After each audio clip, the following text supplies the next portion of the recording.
Is your cold making it hard for you to get to sleep and leading to a bad morning? Switch to Mucinex Night Shift for fast, powerful nighttime multi-symptom cold and flu relief. Mucinex Night Shift fights your worst nighttime symptoms to help you get to sleep and wake up ready to go. Mucinex Night Shift. It's comeback season. Use as directed. ¿Hablas español? Sprichst du Deutsch? Kan du norsk? If you've had that sound from Babbel before, I bet you do. Babbel is the science-backed language learning app that actually works. With quick 10-minute lessons handcrafted by over 200 language experts, Babbel gets you on your way to speaking a new language in just a few weeks. With over 16 million subscriptions sold and a 20-day money-back guarantee, just start speaking another language with Babbel. Right now, up to 55% off your Babbel subscription at babbel.com/Spotify podcast. Spelled BABBEL.com/Spotify podcast. Rules and restrictions may apply.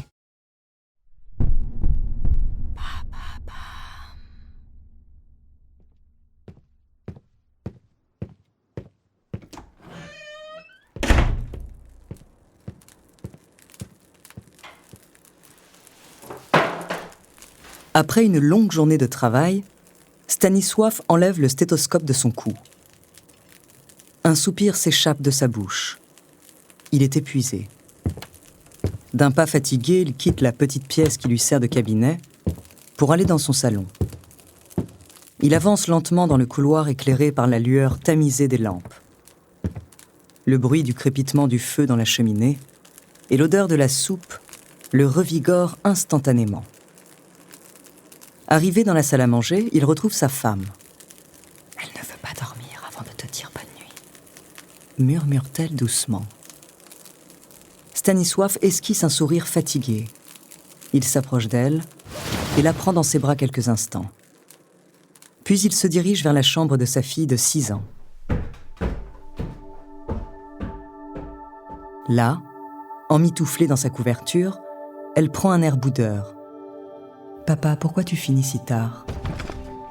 Stanisław s'assoit au bord du lit et lui explique qu'il aimerait bien faire autrement, mais il se doit de soigner tous les malades qui viennent dans son cabinet. Curieuse, Irena questionne.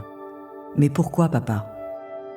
Avec un rire léger, Stanisław répond « Et si je ne le fais pas, qui prendra soin des malades ?» Mais Irena, dans son innocence, réplique que chacun pourrait se soigner seul. Stanisław caresse tendrement les cheveux de sa fille et plonge son regard dans le sien. « Écoute, ma chérie, » dit-il avec douceur.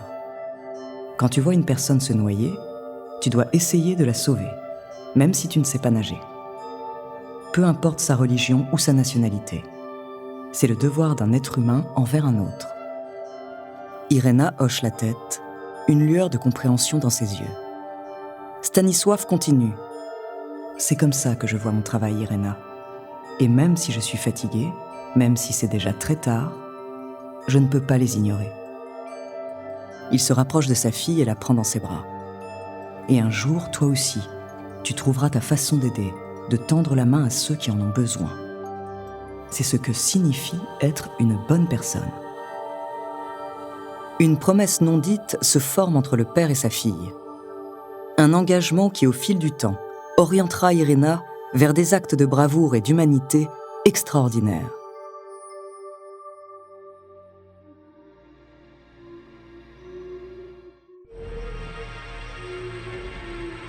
Bonjour, je suis Andrea Brusque, bienvenue dans Les Fabuleux Destins.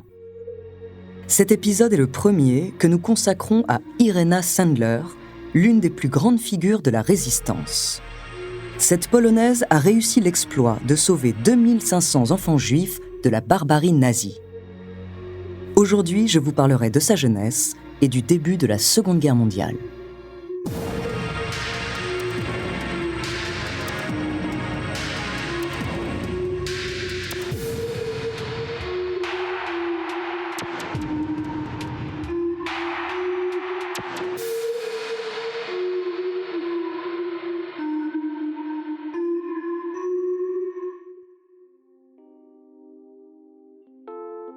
Irena Zizanowska est née le 15 février 1910 à Varsovie, en Pologne.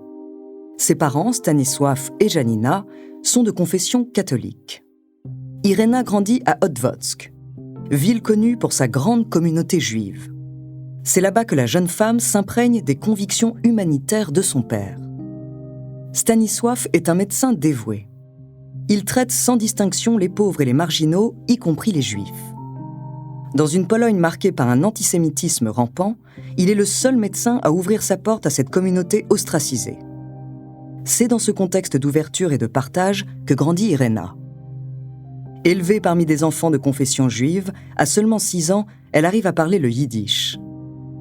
Alors âgée de 7 ans, Irena vit un drame. Son père meurt du typhus. Irena est bouleversée, mais à cet instant, elle se fait la promesse de marcher dans les pas de son père. Touchée par le dévouement de Stanisław, la communauté juive propose un soutien financier à la famille endeuillée. Cependant, Janina, fidèle aux principes de son défunt mari, refuse cette aide. Elle décide de déménager avec sa fille pour commencer un nouveau chapitre de leur vie. Elle quitte Odwoks pour Piotr Kuf. Là-bas, Irena rencontre son futur mari, Mieczysław Sandler.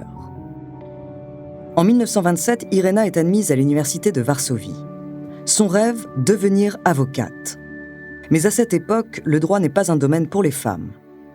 Après plusieurs mois de harcèlement de la part de ses professeurs, Irena en a assez. Elle refuse de continuer à subir ces stéréotypes grotesques, elle change de formation. Déterminée à vouloir faire un métier utile à la société, elle décide de s'engager dans des études de sciences humaines et sociales. Mais alors qu'Irena semble avoir trouvé sa voie, les idées néfastes d'un voisin belliqueux commencent à se répandre. La montée de l'antisémitisme gagne du terrain et les juifs de l'université se voient discriminés. Pour Irena, c'est inadmissible, il faut se rebeller.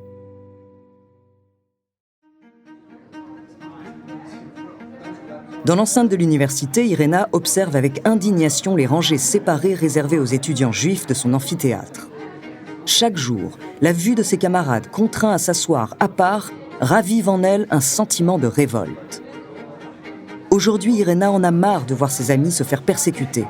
Alors, avec d'autres camarades, elle décide de protester. Lorsqu'un professeur entre dans la salle, au lieu de s'asseoir, ils restent tous debout.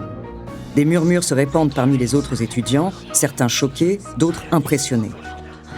Le professeur, confronté à cette résistance inattendue, est désemparé. Il ne sait pas comment réagir. Irena, cependant, ne s'arrête pas là. Elle prend sa carte d'étudiant où figure la mention aryenne et l'efface. Ce geste symbolique ne passa pas inaperçu et a des conséquences directes. Irena est suspendue de l'université pendant 3 ans.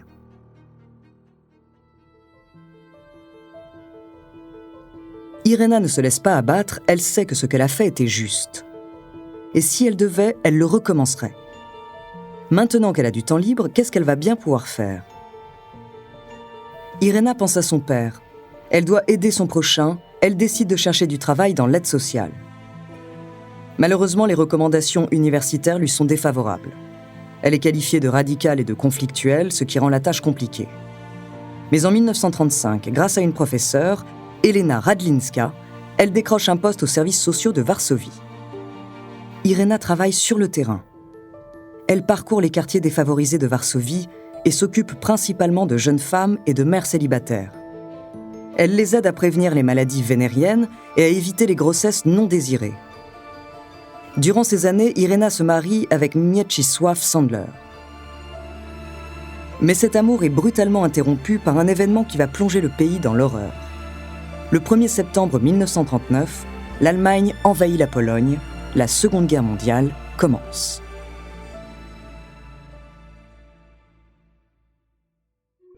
Avant de continuer cet épisode, nous voulions vous remercier pour votre écoute. Si vous voulez continuer de nous soutenir, abonnez-vous à la chaîne Bababam Plus sur Apple Podcast. Cela vous permettra une écoute en avant-première et sans interruption. Ou bien écoutez ce message de notre partenaire sans qui ce podcast ne pourrait exister. On se retrouve tout de suite après.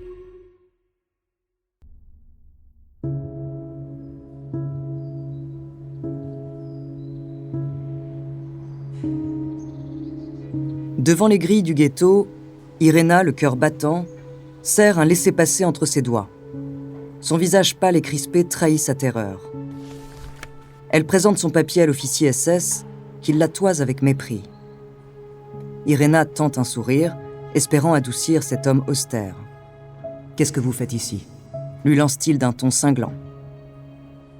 Irena bégaye, les mots peinent à sortir de sa bouche. Je viens pour empêcher la propagation du typhus. L'officier SS fronce les sourcils, le regard dégoûté. Sans un mot, il lui rend son laissez-passer et ouvre la grille. Irena pénètre dans le ghetto. Ses premiers pas la plongent dans l'horreur. Les rues étroites et tortueuses sont remplies de silhouettes épuisées, habillées de haillons. Leurs visages sont marqués, leurs joues sont creusées. Autour d'elle, elle voit plein de campements de fortune, des familles entières agglutinées les unes sur les autres.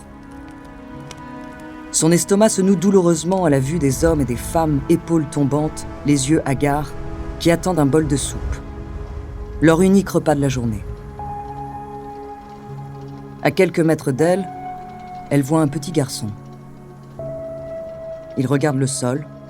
À ses pieds, elle voit un trognon de pain. Elle s'avance vers lui et cherche à savoir où est sa famille. Le petit garçon ne répond pas. Ses yeux sont somnolents. Irena, dévastée, lui offre son manteau pour tenter de le protéger du froid glacial. Le cœur lourd, elle poursuit son chemin.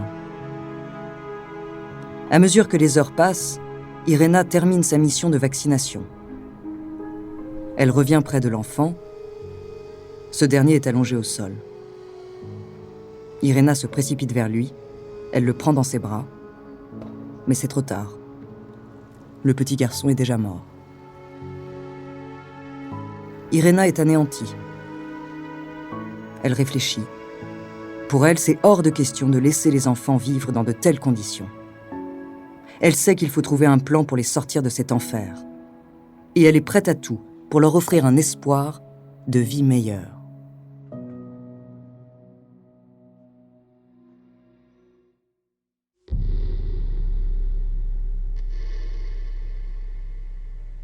Dès le début de l'occupation, les nazis ont exclu les Juifs de la société. Ils leur ont confisqué leur entreprise et interdit de nombreux métiers. Les Juifs ne pouvaient plus aller dans certains endroits et devaient porter un brassard blanc avec une étoile bleue. Très vite, la majorité d'entre eux ont commencé à vivre dans la misère. Alors que leurs conditions de vie sont déjà désastreuses, le 16 novembre 1940, l'horreur ne fait que s'amplifier. Les Juifs de Varsovie sont transférés de force à l'intérieur d'un ghetto construit par les nazis. Plus de 400 000 personnes se retrouvent confinées dans 300 hectares. Le ghetto devient vite insalubre et le typhus se répand. Les officiers nazis, qui ont une peur panique de l'épidémie, font appel aux soignants polonais pour éradiquer la maladie. En tant que membre du département de la santé, Irena décide d'aller aider dans le ghetto. Par solidarité, elle porte le brassard avec l'étoile bleue. Là-bas, Irena retrouve ses amis de l'université, tous engagés dans le réseau de résistance juive. Ensemble, ils organisent des cours clandestins, des soupes populaires. Ils soignent les malades et s'occupent des orphelins. Irena s'efforce d'apporter de l'aide. Elle introduit des médicaments, des vêtements et d'autres fournitures essentielles.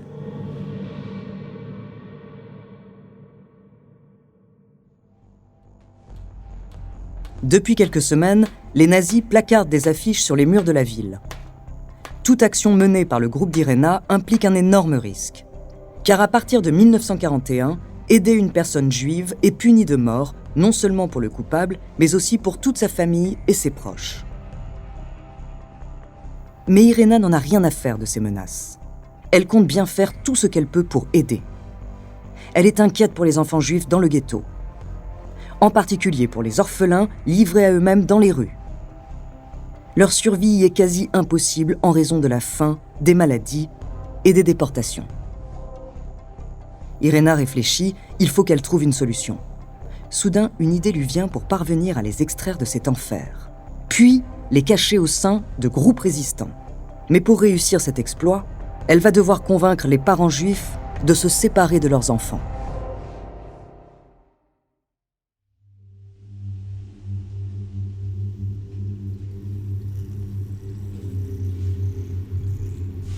Dans une pièce faiblement éclairée par une ampoule qui oscille doucement, Les ombres se projettent sur les murs, défraîchies et tachées par l'humidité.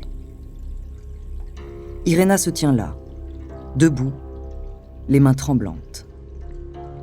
Autour d'elle, des parents juifs, leurs visages creusés par l'angoisse, la fixent. Irena respire profondément avant de leur faire part de son plan, presque impensable. « Il faut que vos enfants soient élevés ailleurs qu'ici, le temps de la guerre », dit-elle d'une voix ferme. Des protestations s'élèvent immédiatement teintées d'incrédulité. « Comment pouvez-vous suggérer une telle chose ?» dit une mère, les larmes aux yeux. Pour Irena, c'est la seule voie possible pour assurer la survie de cette jeunesse innocente. « Pouvez-vous nous garantir qu'ils vivront ?» La question posée par une mère aux yeux hagards fait écho dans la pièce. Le cœur d'Irena se serre face à cette interrogation. Elle ne peut offrir aucune garantie, aucune certitude, seulement un mince espoir. « Non, mais je sais que les laisser ici, c'est les condamner. Partir avec moi, c'est leur donner une chance de survie, » répond-elle.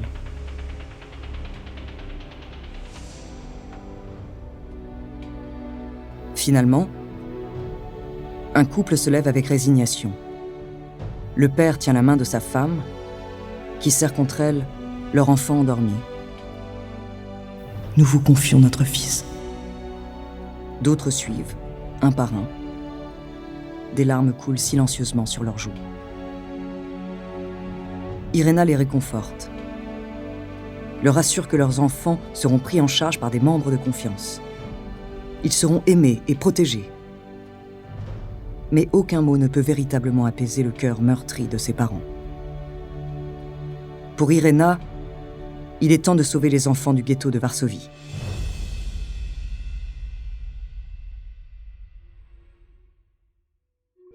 Avant de continuer cet épisode, nous voulions vous remercier pour votre écoute. Si vous voulez continuer de nous soutenir, abonnez-vous à la chaîne Bababam Plus sur Apple Podcast. Cela vous permettra une écoute en avant-première et sans interruption. Ou bien écoutez ce message de notre partenaire sans qui ce podcast ne pourrait exister. On se retrouve tout de suite après.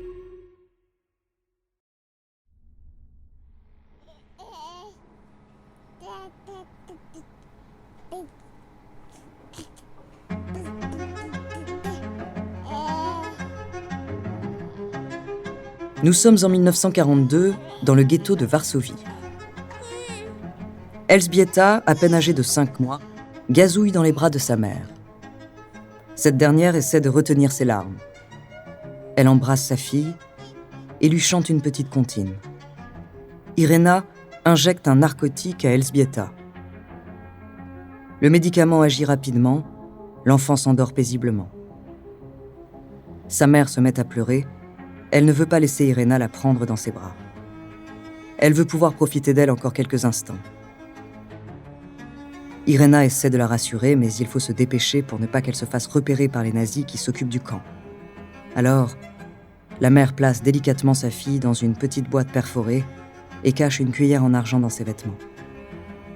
Dessus, on peut lire le nom de Zunia, le surnom affectueux d'Elżbieta, et sa date de naissance, le 5 janvier 1942. Elle espère que grâce à cet objet, elle pourra identifier sa fille une fois la guerre terminée. Irena referme la boîte et la dissimule parmi un chargement de briques. Elle ajoute des pavés par-dessus. Plus rien ne laisse imaginer qu'un bébé est caché là-dedans. Irena prend la mère dans ses bras et fait signe au conducteur de partir. Ce dernier prend la charrette tirée par un cheval et s'éloigne lentement du ghetto pour ne pas éveiller les soupçons. Le trajet est silencieux. À chaque contrôle, à chaque regard des soldats, le risque d'être découvert plane. Depuis quelque temps, des rumeurs alarmantes circulent. De nombreuses familles vont bientôt être déportées vers les soi-disant camps de travail. Alors il va falloir faire vite, très vite. La tâche est périlleuse pour beaucoup de raisons. D'abord, les enfants, souvent incapables de comprendre la gravité de la situation, rendent le départ compliqué. Quand Irena essaie de les prendre avec elle, certains se mettent à hurler de panique et à s'accrocher désespérément à leurs parents.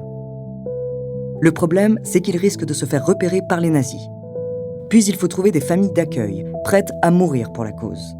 Car cacher un enfant juif est une décision lourde de conséquences.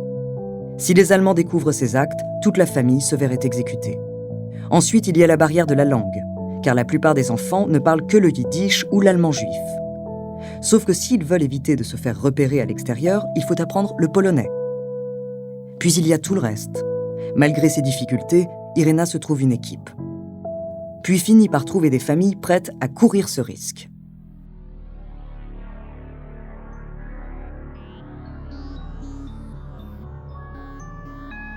Il est temps qu'Irena mette son plan en action. Elle ajuste son uniforme et prépare son laissez-passer. Elle jette un regard déterminé vers l'ambulance stationnée. À l'intérieur du véhicule, des enfants attendent. Certains pleurent, d'autres tremblent de peur. Irena s'approche d'eux, elle murmure des mots de réconfort, ajuste une couverture ici, une fausse perfusion là. Le moment est venu.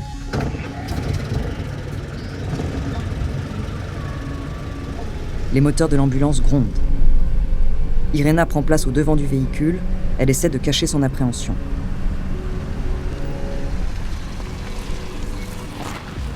Au checkpoint, un soldat nazi s'approche, l'œil méfiant.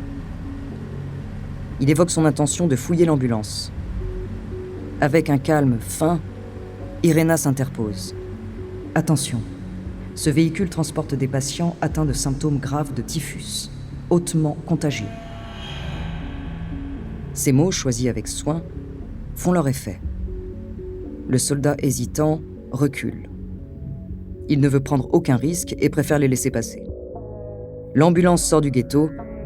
Irena souffle de soulagement. La mission est réussie.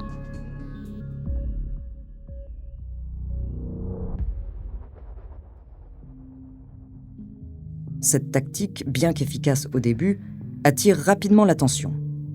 Pour éviter l'éveil des soupçons, l'équipe d'Irena diversifie ses méthodes d'évasion. Des sacs de légumes, des poubelles, des boîtes à outils, voire des cercueils sont transformés en moyens de fuite.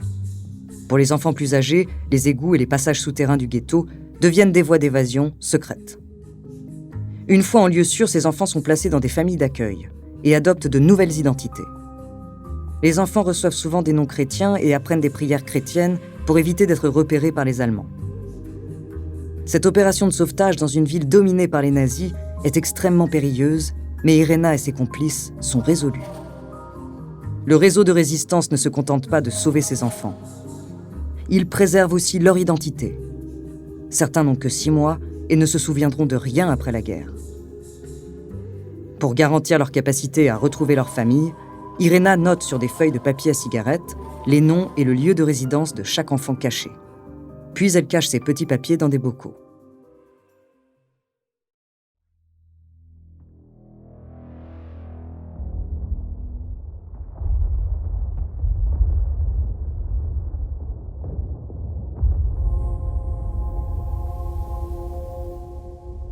Pendant la Seconde Guerre mondiale, une organisation clandestine s'est créée. Son nom, la commission Gégota. Son but, aider la population juive persécutée. L'organisation finit par entendre parler de l'œuvre d'Irena. Reconnaissant l'impact crucial de ses efforts, il décide de l'aider financièrement. Grâce à ça, elle va pouvoir étendre son action et sauver plus d'enfants. Avec le temps, la petite équipe a une organisation bien rodée. Irena peut compter sur le soutien infaillible de ses collègues et de ses amis. Comme par exemple son ami Adam, ensemble, ils parviennent à exfiltrer des centaines d'enfants. Sous la direction d'Irena, le réseau s'étoffe, comptant désormais une vingtaine de membres dévoués. Chacun d'entre eux est conscient du risque immense qu'ils prennent, mais la détermination de sauver des vies les pousse à continuer. En juillet 1942, la situation devient encore plus critique. Les nazis intensifient leurs efforts de déportation. Ils envoient quotidiennement des milliers de personnes vers les camps de la mort à l'Est. Face à cette nouvelle vague de déportation imminente, le réseau d'Irena doit redoubler d'efforts pour agir rapidement et efficacement. Cependant, les actes héroïques d'Irena ne passent pas inaperçus. Plus Irena aide de familles, plus elle se fait remarquer au sein du camp. Le danger se rapproche inexorablement. Certaines personnes commencent à parler de ses exploits sans prendre garde au secret. Suite à une dénonciation, les nazis découvrent une partie des activités d'Irena et de son équipe. En octobre 1943, la Gestapo frappe à sa porte. La perspective d'une exécution semble inévitable.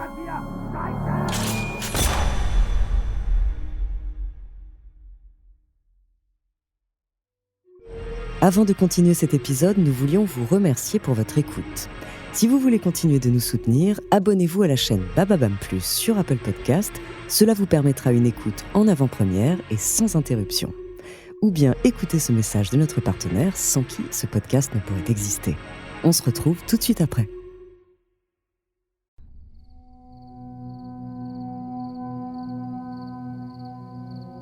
Au cœur de la nuit du 19 octobre, un silence oppressant enveloppe le quartier.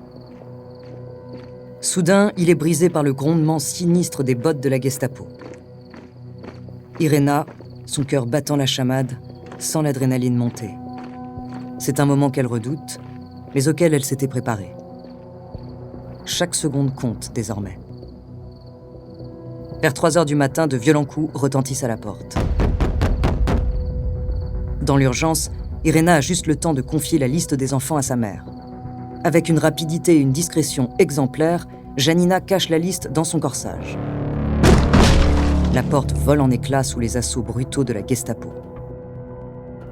Les 11 policiers se précipitent dans l'appartement et le mettent sans dessus-dessous.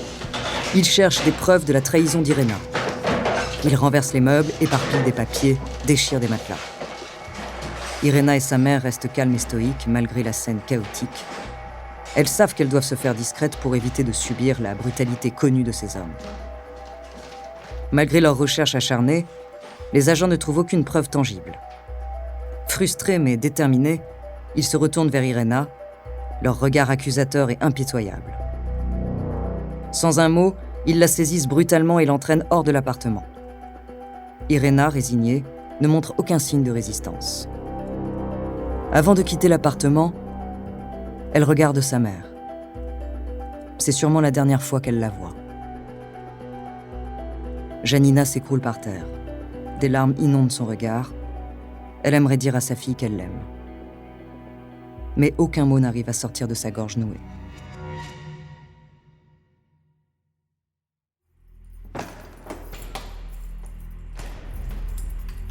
Dans les sombres cellules de la Gestapo, Irena Sandler est confrontée à l'une des épreuves les plus cruelles qui existent. Jour après jour, pendant des mois, elle endure une torture insoutenable. Ses bourreaux, déterminés à extraire de précieuses informations, se déchaînent sur elle. Malgré la brutalité incessante et les souffrances atroces, Irena demeure inébranlable dans son silence. Les noms et les adresses des enfants qu'elle a sauvés et des familles qui les hébergent restent un secret bien gardé. Ces tortionnaires, dans leur cruauté, lui infligent des blessures qui laisseront son corps infirme à vie. Ses jambes et ses pieds vont être brisés sous les coups et la torture. Après 3 mois d'incarcération dans la prison de Paviak, Irena quitte la prison, entourée de soldats allemands. Elle est menée, épuisée et meurtrie, vers ce qui doit être son dernier instant. Dans son esprit, un mélange de résignation et de paix, elle se prépare à être enfin libérée de sa souffrance. Mais le destin a d'autres plans pour elle. Alors qu'elle attendait d'être fusillée, un événement inattendu vient bouleverser le cours des choses. Un soldat allemand, sous prétexte d'un interrogatoire supplémentaire, l'emmène loin des autres gardes. Une fois hors de vue, le soldat se tourne vers elle et lui crie en polonais « Fuyez !» Irena saisit cette opportunité miraculeuse et s'échappe dans les ombres de la nuit. Le lendemain, son nom apparaît sur la liste des Polonais exécutés, une ruse destinée à couvrir sa fuite. Sa survie miraculeuse n'est pas un coup du hasard, mais le résultat d'une opération orchestrée par les membres de l'organisation Żegota. Ils avaient réussi à retarder son exécution en soudoyant le soldat qui l'a finalement libéré.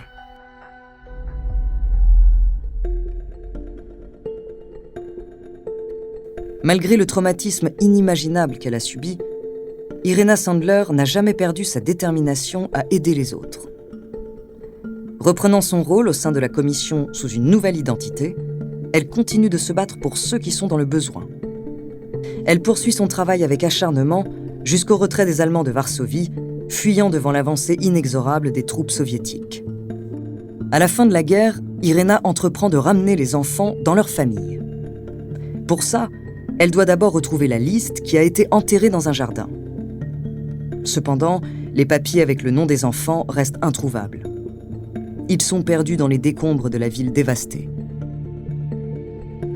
Refusant de se laisser abattre, Irena et les femmes de son équipe entreprennent la tâche monumentale de reconstituer la liste de mémoire. Jour après jour, nuit après nuit, elles rassemblent pièce par pièce les noms et les histoires des 2500 enfants qu'elles ont sauvés. Mais malheureusement, la plupart de ces enfants ont perdu leur famille dans les camps de concentration ou ont disparu dans les méandres de la guerre. Après la guerre, Irena se consacre à la création de maisons de retraite, d'orphelinats et de services d'urgence pour enfants. Son engagement envers le travail social à Varsovie reste intact. En raison du système communiste extrême qui règne alors en Pologne, les événements liés aux Juifs sont passés sous silence. Et le travail d'Irena et de son équipe tombe dans l'oubli.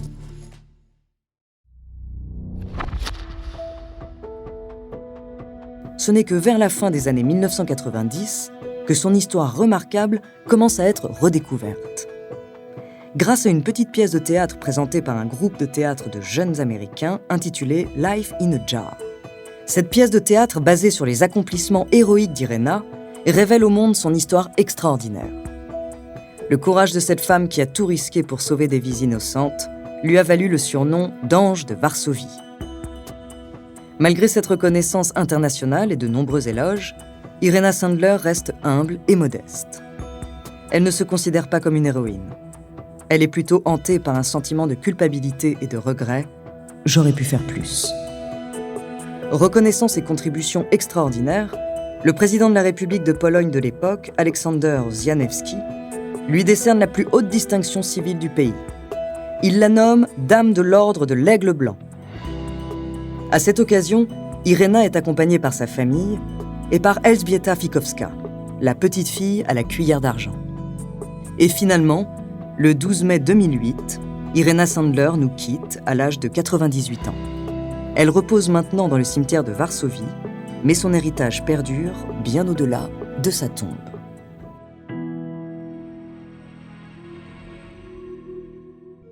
Merci d'avoir écouté cet épisode des Fabuleux Destins, écrit par Clémence Setti, réalisé par Amaury Breton. En attendant, si cet épisode vous a plu, n'hésitez pas à laisser des commentaires et des étoiles sur vos applis de podcast préférés.